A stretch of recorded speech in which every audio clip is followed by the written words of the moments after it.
ശ്രീരാമ രാമ രാമ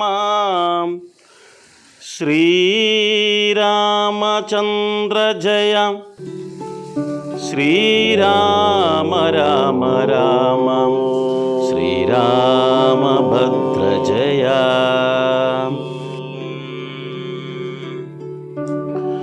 സദാശിവസമാരംഭാം ശങ്കരാചാര്യമധ്യമാം അസ്മദാചാര്യപര്യന്താം വന്ദേ ഗുരുപരമ്പരാം.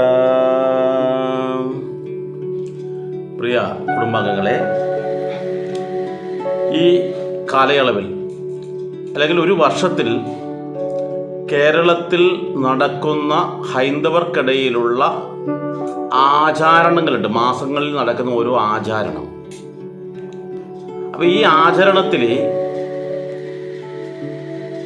വളരെ പ്രധാനമായിട്ടുള്ള ഒന്നാണ് രാമായണ മാസാചാരണം. ഈ രാമായണ മാസം കർക്കിടക മാസമാണ് നമ്മൾ രാമായണ മാസമായിട്ട് ആചരിക്കുന്നത്.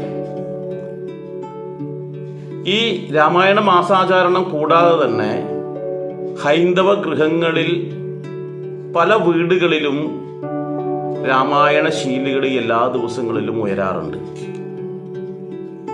വളരെ അപൂർവമായിട്ടാണെന്ന് മാത്രം. എല്ലാ ദിവസങ്ങളിലും രാമായണം വായിക്കുന്ന വീടുകൾ വളരെ അപൂർവമാണ്. മാത്രവുമല്ല, നമ്മൾക്ക് രാമായണത്തിന്റെ കഥകൾ നിരവധി കേട്ടവരുമാണ് നമ്മൾ. അപ്പോൾ ഈ രാമായണത്തിന്റെ കർക്കിടക മാസത്തിലെ രാമായണ പാരായണം കേൾക്കുന്ന അവസരത്തിൽ നിരവധി ആൾക്കാർക്ക് രാമായണം വായിക്കാൻ പഠിക്കണം, എനിക്കും ഇതുപോലെ ചൊല്ലണം, എൻ്റെ വീട്ടിലും വായിക്കണം, എനിക്കും ക്ഷേത്രങ്ങളിൽ പോയി വായിക്കണം, അതുപോലെ യജ്ഞങ്ങൾ അഹോരാത്രങ്ങളെല്ലാം നടക്കുന്നിടത്തൊക്കെ എനിക്കും വായിക്കണം എന്നൊരു മോഹം പലർക്കും ഉണ്ടാവും. പക്ഷെ ചിലർക്ക് ഇത് രാമായണം വായിക്കാൻ അറിയാത്ത ആൾക്കാരുണ്ട്. പഠിക്കണം എന്ന് ആഗ്രഹമുണ്ട്, പക്ഷെ അറിയില്ല.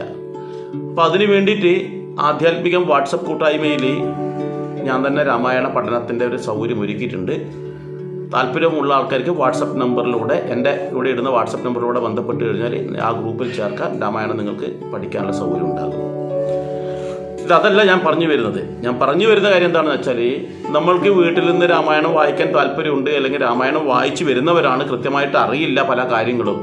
അങ്ങനെയുള്ള ആൾക്കാർക്ക് ഉണ്ടാകുന്ന സംശയങ്ങൾ ഏതുമാകട്ടെ നിങ്ങളിവിടെ ചോദിക്കാം. ഇതിൻ്റെ ഈ കമൻറ്റ് ബോക്സിൽ നിങ്ങൾ എഴുതിയിടുക. അല്ലെങ്കിൽ എൻ്റെ ഈ വാട്സപ്പ് നമ്പർ ഉണ്ടല്ലോ, ആ വാട്സപ്പ് നമ്പറിൽ നിങ്ങൾ ബന്ധപ്പെടുക. അവിടെ എഴുതുക, എനിക്ക് രാമായണത്തിൽ ഇന്നൊരു സംശയം ഉണ്ട്, അല്ലെങ്കിൽ രാമായണം വായിക്കുന്ന അവസരത്തിൽ എനിക്ക് ഇങ്ങനെ എനിക്ക് തോന്നുന്നു, അങ്ങനെ ചെയ്യാൻ പാടുണ്ടോ, ഇങ്ങനെ ചെയ്യാൻ പാടുണ്ടോ എന്നൊക്കെ ഒരുപാട് സംശയങ്ങളുണ്ട്. അപ്പോൾ അതൊന്ന് തീർത്തു തരാൻ നിങ്ങൾ ആവശ്യപ്പെടുകയാണെങ്കിൽ നിങ്ങളുടെ ഓരോ ചോദ്യങ്ങൾക്കും ഉത്തരം എന്ന രീതിയിൽ തൊട്ടടുത്ത വീഡിയോ ഞാൻ കൊണ്ടുവരും. അപ്പോൾ നമുക്കറിയാം, രാമായണം വായിക്കുന്നുണ്ടെങ്കിൽ സംശയം ഉണ്ടാകും. അപ്പോൾ ഏത് സംശയമാവട്ടെ ചോദിക്കാൻ മടിയൊന്നും വേണ്ട. കാരണം നമ്മുടെ വീട്ടിലെ ഒരു കുടുംബാംഗത്തോട് ചോദിക്കുന്നത് പോലെ തന്നെ നിങ്ങൾക്ക് ചോദിക്കാം. അങ്ങനെ നിങ്ങൾ ചോദിക്കുന്ന അവസരത്തിൽ നിങ്ങൾക്ക് മാത്രമല്ല, നിങ്ങളുടെ കുടുംബത്തിൽ ഒന്ന് രാമായണ വായന നമുക്ക് കൊണ്ടുവരാൻ പറ്റും. അത് കുട്ടികളും പഠിക്കും. അങ്ങനെ തലമുറയിൽ നിന്നും തലമുറയിലേക്ക് നിങ്ങളിലൂടെ നമുക്കിത് എത്തിച്ചേരാൻ പറ്റും.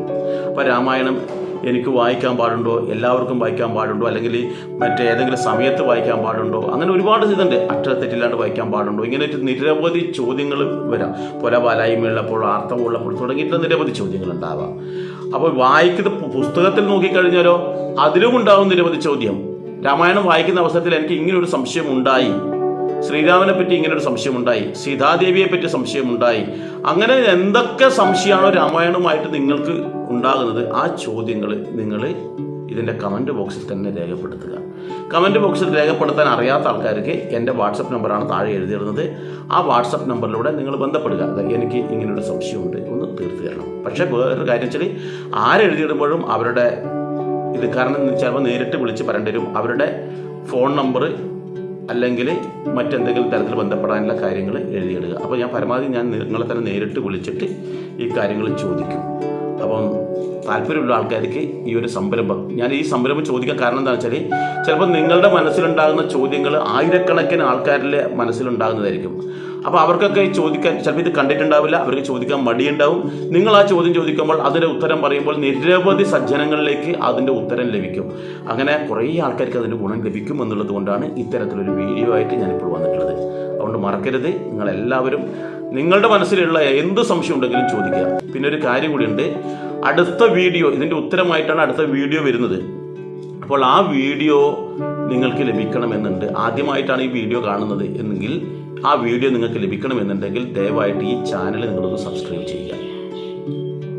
സബ്സ്ക്രൈബ് ചെയ്യുക എന്ന് പറഞ്ഞാൽ തൊട്ട് താഴെ നിങ്ങൾക്ക് ഇംഗ്ലീഷ് ഈ പറഞ്ഞ വീഡിയോ കാണുന്നുണ്ടല്ലോ സ്ക്രീൻ, അതിന് തൊട്ട് താഴെ ഇംഗ്ലീഷിൽ സബ്സ്ക്രൈബ് എന്ന് എഴുതിയിട്ടുള്ളൂ, അവിടെ ഒന്ന് തൊട്ട് കൊടുക്കേ വേണ്ടൂ. അപ്പോൾ അവിടെ ഉണ്ടാവും ഒരു മണിയുടെ ചിത്രം, അതും കൂടി തൊട്ട് കൊടുക്കുക, തീർന്നു. അപ്പോൾ അങ്ങനെ ചെയ്യുകയാണെങ്കിൽ നിങ്ങൾക്ക് തൊട്ട് ഞാൻ ഇതിന് ശേഷം വരുന്ന ഓരോ ചോദ്യങ്ങളുടെ ഉത്തരവും നിങ്ങൾക്കും ലഭിക്കും. നിങ്ങൾക്കത് മറ്റു പലരിലേക്കും എത്തിക്കാൻ കഴിയും. ഏതായാലും ഞാൻ നിങ്ങളുടെ ചോദ്യങ്ങൾക്കായി കാത്തിരിക്കുകയാണ്. എല്ലാവർക്കും ഒരിക്കൽ കൂടി ഞാൻ ഈ ഒരു വേദിയിലേക്ക് സ്വാഗതം ചെയ്യുകയാണ്. എല്ലാവർക്കും നന്ദി, നമസ്കാരം. ശ്രീരാമ രാമ രാമ സീതാഭിരാമ രാമ ശ്രീരാമ രാമ രാമ ലോകാഭിരാമ ജയ. ശ്രീരാമ രാമ രാമ രാവണാന്തക രാമ ശ്രീരാമ മമ ഹൃദി രമതാം രാമ രാമ. ശ്രീരാഘവാത്മാ രാമ ശ്രീരാമ രമാപദേ ശ്രീരാമ രമണീയ വിഗ്രഹ നമോസ്തുതേ.